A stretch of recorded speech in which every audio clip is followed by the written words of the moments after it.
வணக்கம் நண்பர்களே, இந்த காணொலி கொஞ்சம் நீளமாக தான் போகும், தள்ளிவிடாமல் கேட்டு போங்க. போன காணொலியிலே சொல்லியிருப்பேன் நாமக்கல் போகிறேன்னு. அதோட தொடர்ச்சி வீடியோ தான் இது. 9:30 மணி ட்ரெயினை லாஸ்ட் மினிட்ல பிடிச்சி ஏறினா ஏன்டா ஏறணும்னு நினச்சிட்டேன். உட்கார இல்லை, நிற்கவே இடம் இல்லை. நம்மக்கிட்ட எப்போவுமே பேக்கில் ஒரு மேட் இருக்கும்.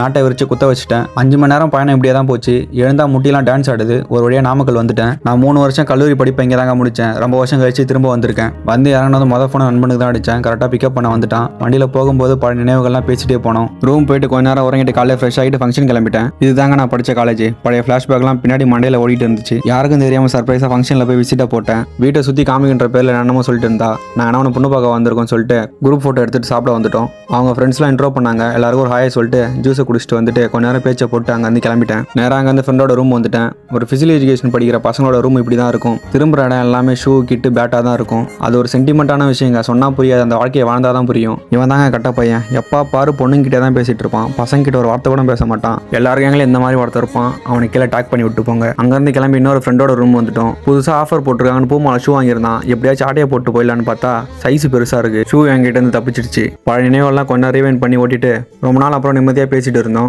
வெளியில் வந்தவன் யாரையுமே விடல. இப்போதான் குரங்கடி வாங்கியிருக்க, கொஞ்ச நேரம் சாத்திட்டு அமைதியாரான்னு எனக்குள்ள நானே சொல்லிட்டு இருந்தா டக்குன்னு காலை பிடிச்சிட்டான். எடுத்தான் பாருங்க ஒரு ஓட்டம். காம்பவுண்டுக்குள்ள ஓடிட்டேன். அப்புறம் அங்கேருந்து கிளம்பிட்டேன். என்னோட யூஜி கிளாஸ்மேட்ஸ்லாம் பார்க்க வந்திருந்தாங்க. எல்லாரும் போய் பிஜி பண்ணுறாங்க. நான் மட்டும் தான் மிஸ்ஸிங்கு. பேசிட்டு போகவே மனசு இல்லாமல் அங்கேருந்து கிளம்பிட்டேன். வேற வழி இல்லை, போய் தான் ஆகணும். என்னை பஸ் ஸ்டாண்டில் ட்ராப் பண்ணி கிளம்பிட்டானுங்க. நானும் சேலம் ஜங்ஷன் வந்துட்டேன். நம்ம நண்பர் நமக்கு முன்னாடி அங்கே சீட்டு போட்டு வச்சிருந்தாரு. ஐஸ்கிரீம் சாப்பிட்டு அங்கேருந்து கிளம்பிட்டோம். தாம்பரம் வரதுக்கு காலையில் 3 மணி ஆகிடுச்சு. எல்லாருக்கும் பை பாய் சொல்லிட்டு நானும் லோக்கல் ட்ரெயினை பிடிச்சி வீட்டுக்கு வந்துட்டேங்க.